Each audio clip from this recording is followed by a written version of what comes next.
Welcome to Ask the Educator, a podcast brought to you by Healthmark Industries. Are you a sterile processing technician or manager? Maybe you work in infection prevention or biomedical engineering. Whether you're a frontline tech, endoscopy tech, OR nurse, or surgical services administrator, you undoubtedly have influence in medical device processing at your facility.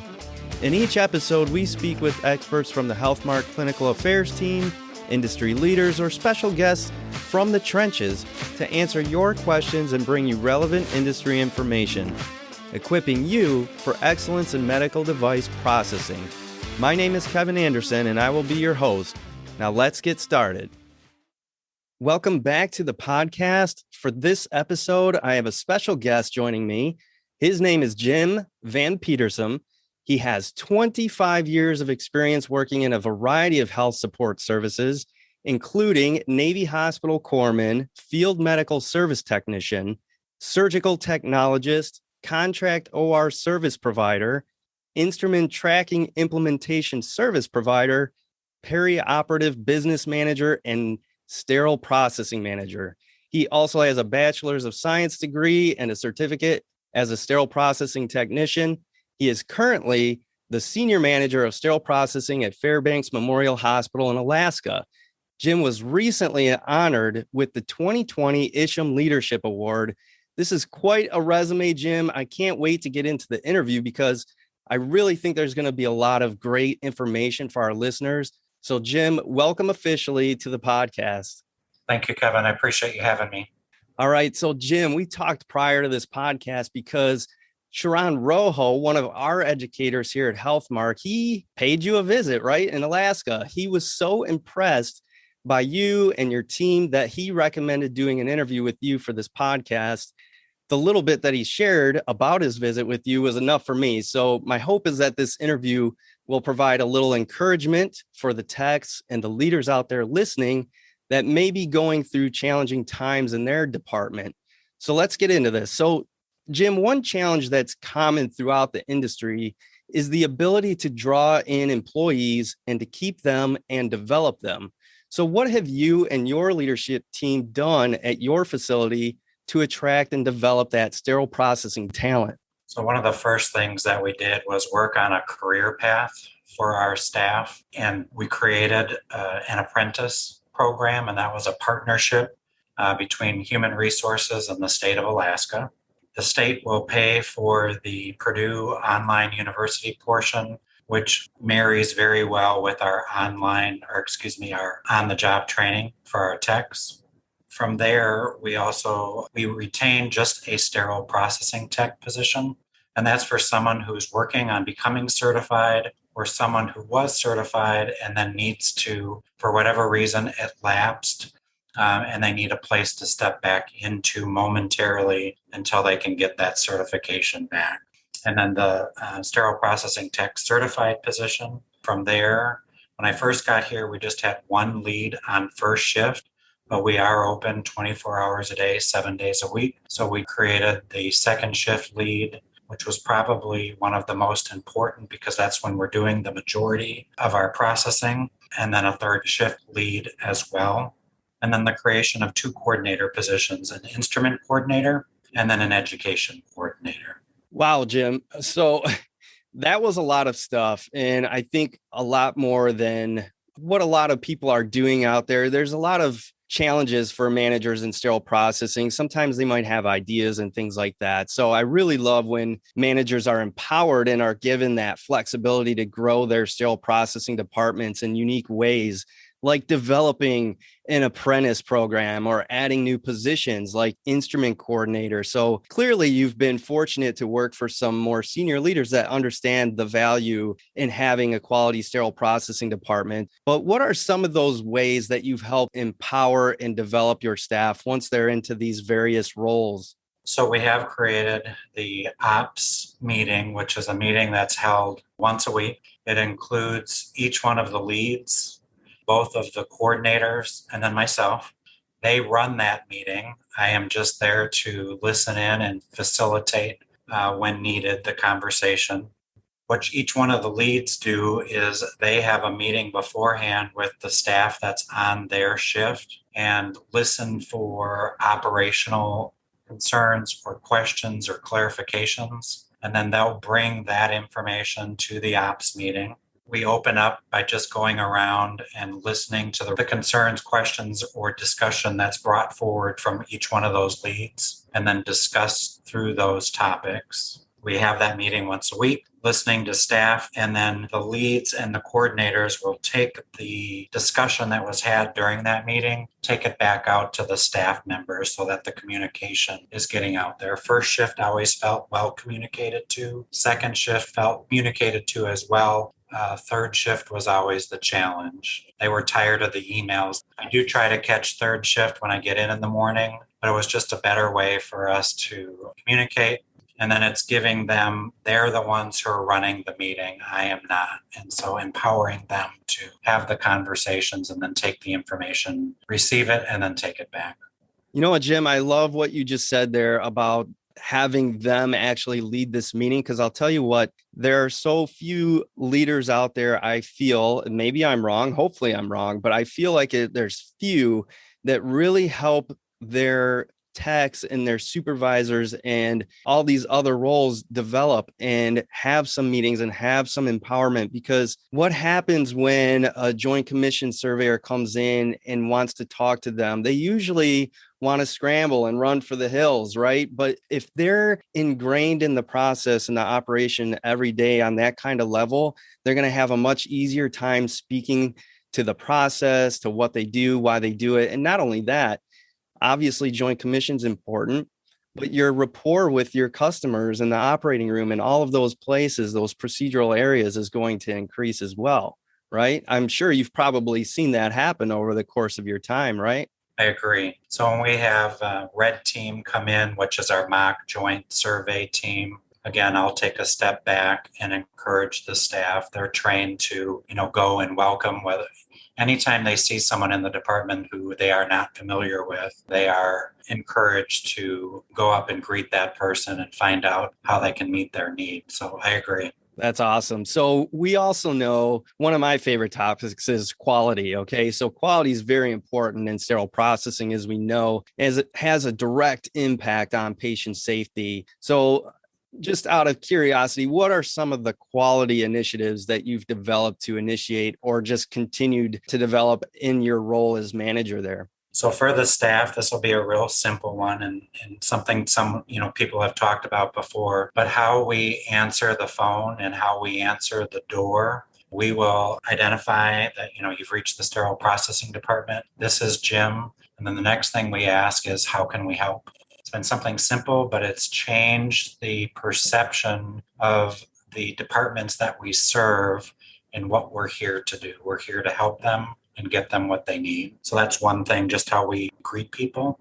And then we have made use of the quality event program that's embedded within our tracking program. And we are doing right now, we are focusing on reactive. So something that's already happened, and we're taking that information and we're documenting it, and then we're sharing it directly with the individual that caused that issue, and then blinding the information and then sharing the takeaway with the group as a whole. So if I made a mistake, I get to hear directly, I get to hear about it and see about it and have a conversation about it, because I may have some additional information that would help someone else to understand. After that conversation's had, sharing it with the group, what the takeaway is. We're wanting to head into proactive quality monitoring. So randomly selecting sets before they even leave the department to try to catch some of that stuff before it makes its way to the procedural areas. So we're not quite there yet, but that is our next goal after we get reactive monitoring under control. I think that's great. That's another one of those things that actually, it's funny that you mentioned that proactive monitoring. Stephen Kovac and I just recently did a podcast talking about that as well. But it is definitely one of those things that again, not everybody ends up doing because they're so busy with the reactive quality and not necessarily managing that reactive quality, because there's a lot of value in doing that. So I don't want to put you too much on the spot here, but around that reactive quality, do you do that in a way where it's like you're monitoring a defect rate for not only the technician, but the department as a whole, and you're kind of trending that over time? Correct. So both. We're looking at the staff member, so each individual, and then we're sharing with the OR how many errors per month based on the number of items that we processed. Excellent. That's great, because I can't tell you how often it is I go into a department, and unfortunately, most of the times, more often than not, people don't know either their individual defect rate or the department's defect rate. They just know that, there's quality issues, or maybe they're tracking IUSS. So kudos to you and your team for kind of stepping it up and taking it up another notch in doing that, because I think that's truly valuable. I know, being a former athlete, or I shouldn't say former athlete. That almost sounds like I was a professional. I didn't play professional sports, but as a young man, I played sports, and I loved statistics and understanding how I was doing, because I thought that would make it easier for me to improve. And I think that that's really important in our world in sterile processing as well. If you don't know what you're doing wrong, or how often you're doing it wrong, or whatever, how are you going to improve? So great job on that. Another thing that you mentioned earlier that I definitely want to have you speak a little bit more to, or at least bring some focus on, is that focus on service. This is something that I feel truly gets overlooked in many SPDs, either because the departments are struggling just to get through the day putting out fires, or because it just isn't on their radar. That training that you talked about, like how to answer the phone, how to answer the door, things like that. Those training programs are usually reserved for people who are patient facing, right? So those staff like nurses or nurse aides, or people who are interacting with customers all the time. And one of those things I think that unfortunately gets overlooked is that kind of service training for SPD. So kudos again to you guys on that, because having that level of service for your OR customers or your procedural area customers is huge. I think it does great amounts of building that bridge between these departments, because I remember being an OR nurse and I would ask for something from sterile processing. I might get hung up on, or they might just kind of make an excuse or say something short and snappy with me and hang up or whatever. So that focus on service really does a lot. I promise you that, as a former end user, that's huge.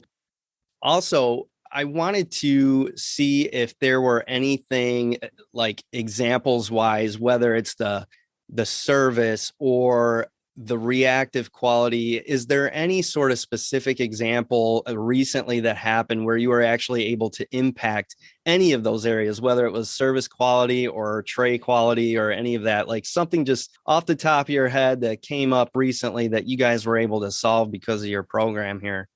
I don't know if this would be the appropriate time to bring up the instrument pre-treatment process. So Sure. quality feedback was definitely part of the instrument pre-treatment program. So that was a program as we were getting prepared for the Joint Commission survey, having not scored well in that area in the previous two surveys. And the scoring had to do with not everyone was doing it exactly the same. So it's not that the program wasn't being done, it just couldn't be consistently talked to by everyone at the same level to give the surveyors confidence that we really had it nailed down. So we had created a collaborative approach this time around, headed up by our CNO, included the quality department, infection prevention, and sterile processing. And then what we did is we all read the most recent literature, both regulatory evidence-based guidelines, and did a literature review of all of that stuff and updated the program. Ended up creating a 15-minute PowerPoint presentation that we took out on the road to each one of our procedural areas, met with the staff, shared with them what the regulations were, what evidence-based guidelines we're saying, and how that would look operationally. And then also from there, a little 5 to 10 minute video of that. So if anyone onboarded after we did those meetings, procedural departments had something to show them of how to do that. So then back to your question, as the quality reporting, we also created a audit that was ran by each procedural department. And so they would self-audit themselves on how well they were doing on that. And they had to do, depending on the size the volume of the procedural department, they did X amount of surveys per month. They had to do 90% of those and then score a 90% on 14 different areas that they were looking at. And we did that for 3 months, have to score 90% on the number of audits and a 90% overall on the audit. And then from there, they would move into, that was called stage 1. Then they would move to stage 2, where they were doing 10 audits per month, had to score 90% or better. And then from there, they went on to stage 3. Stage 3 is SPD performing a reactive audit on something that's come in from one of those procedural areas, documenting that, sharing it with that procedural area so that they can share it with the staff members who were involved in that instrument pretreatment process. I love this, Jim, because this is where sterile processing quality begins. It begins at the point of use. And we talk about this in certain webinars and educational content we provide. And even for myself, I have prior experience doing case cart auditing and doing it from the sterile processing decontam area. And I just want to say, again, I feel like I'm raining kudos on you and your team, but it's true. I think that this is pretty amazing that you found ways and support with leadership and other departments to operationalize these audits truly at the point of use, rather than waiting for SPD to say, hey, look what's going on down here. This isn't right. Let's do something about it. You guys are having those individual areas audit themselves, quality control monitor for themselves, and reach a certain destination in terms of quality. I mean, this is huge. And I think that this is one of the biggest reasons why I was really looking forward to this interview. I don't even know if this was something that Sharon found while he was there and hanging out with you and your crew, but I think this is a really, really great project. Out of curiosity, how have you seen the quality improvement in terms of this point of use care of instruments at all these different procedural areas? So there has been definite improvement and greater awareness. We kind of wrapped up the stage 1, stage 2. Once we got into stage 3 with a campaign of just reminding people of the whys, because we focus so much on the operation that I feel that over time we lost sight of why are we actually doing this? We want to decrease, the risk of spreading infection, and we want to prolong the life of our instrumentation. So we wrapped up with a why do we pre-treat our instrument campaign. Just went back out to the directors, gave them a poster, and they shared that with their team coming from the directors of each one of those procedural. So I would just, I would say the team approach and the support from all the way, we have support from our CEO, COO, and CNO directors, and then managers, educators. It's been a good program. That's awesome, Jim. Yeah. And I think another call out to be made here is your guys' use of that HealthStream program. Okay. So many of us who work in a hospital are very familiar with HealthStream, but one of those things that seems to get overlooked is using HealthStream as a tool to share information and education about things related to sterile processing, i.e. this instrument pretreatment program, or as others might call it, point of use care of instruments and devices. This is a huge opportunity that people are missing. And again, you guys took advantage of a tool that was already there, and it's something that you can give to people no matter what their background is, right? I mean, nurses, techs, aides, assistants, whatever it is. And part of the reason why this is so important is because surgical technologists in their training, they get trained on how to correctly pre-treat instruments and take care of them at the point of use. But everybody else who doesn't have that training, that formalized training, is relying on the person before them to train them. And that's a lot of us. That's me included. I was a nurse in the operating room. I didn't have surgical technologist formal training. I didn't really understand the importance of it, the why that you spoke to, right? I didn't understand all that. So all of that would have been very useful to see right up front while I'm learning in the beginning in a module from HealthStream. So again, kudos to you guys for identifying that as an opportunity and, really utilizing that. So Jim, is there any last things that you would like to share that you're just particularly proud of? I just wanted to give you the opportunity before we wrap up here to give any shout outs or to call attention to anything else that you think is particularly important while you have the chance. Sure. Just a shout out to very fortunate to have the support of, again, I've already said it, directors and CEO, COO, CEO, as well as CNO. So could not do it if we did not have the support. And then I could not do it if I didn't have team members as part of the staff. It would be extremely difficult. That's awesome, Jim. Well, I really appreciate you coming on and being willing to do this interview. I really think it will be a helpful example for other listeners out there. That's all we're trying to do is share these helpful tips, give you a little highlight, give your organization a little highlight, and help other people raise their game in sterile processing. So thank you so much again, Jim, for being on the show. You're welcome. Thank you. That wraps up our interview with Jim VanPietersom. Just to recap this episode, Jim, the 2020 IAHCSMM Leadership Award recipient, shared with us several keys to his and his sterile processing department's success. First, we learned about how Jim is able to develop and retain talent in his department. They bring people in with the apprentice program. They provide room to grow by adding a career ladder that includes technicians, certified technicians, instrument coordinator, and education coordinator. They also have a staff-led ops team that handles a lot of the day-to-day operational challenges and planning. Jim also shared how his team works on quality improvement, and one area of focus in their quality program was all about service, how to properly answer the phone or the door, and how to address the customers of their department. But that's not all. They also have an instrument pre-treatment program to drive improvement of point-of-use care. But they work on their own practice as well. I'm talking about their individual scoring system for their techs based on their tray defect rates. There is a lot going on in the SPD at Fairbanks Memorial Hospital in Alaska.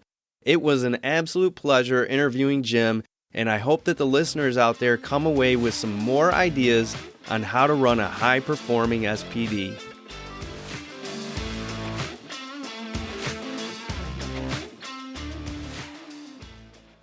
All opinions expressed on this show are those of the presenters. Before using any medical device, it is important to review the device manufacturer's instructions for use.